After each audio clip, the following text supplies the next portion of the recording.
why your chorus isn't hitting, and how to fix it in one simple line. So, Christian songwriter, is your chorus not hitting? Well, let me tell you something. It's probably not your melody.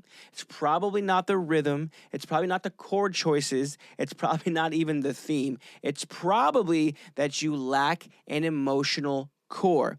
What do you mean an emotional core? So here's the thing about a chorus. The chorus is the central theme of your song in most cases. In most cases, it's not just a repeatable line. It's not just the catchy lyric, the hook, so to speak. Of course, it's the hook, but it's not just the turned phrase that you came up with. No, the chorus is bigger than that, right? It's the core theme, but it's also the core emotional place of the song. So if you don't have all of that in place, then you might be writing these lackluster choruses and don't even fully recognize it. So here's the thing. This is the center of the song. You want this to be as solid as possible. So it does you no good if you have a really amazing verse and a really amazing pre-chorus, and then it all falls apart in the chorus. Think of some of your favorite songs right now.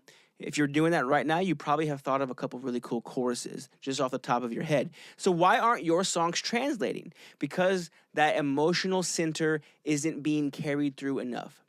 And it's not just the emotional center, it's also the spiritual center too. So everything that we're doing is pointing into one direction. And if that isn't clear, if that isn't really identifiable from just hearing it, then you might not be hitting the mark. So here's the thing.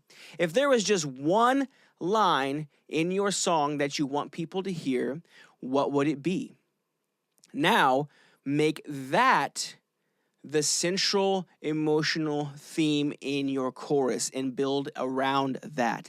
That's how you're gonna get a really consistent and good chorus. So let's take an example here. I have my whiteboard right here, as you can see. So again, right here, you can see I have this, you are always faithful. So that's just kind of a generic term. So I'm gonna grab my marker here and we're gonna write a little bit more. So what I'm about to do is not going to be groundbreaking by any means, all right? This is not going to be groundbreaking by any means. This is going to be a simple tweak that we can make to this "you are always faithful" concept of my chorus, right? So I'm going to, again, forgive me for my speed here. I'm going to make sure I can write it legibly so you can understand what I'm writing. So instead of, me saying, you are always faithful, I could tweak it and make it something a little bit different. So I'm going to say, you were faithful then, and you'll be faithful now. So here's what I've done. I've simply taken this generic concept of "you are always faithful," and now I've given it a little bit more juice. You were faithful then, you'll be faithful now.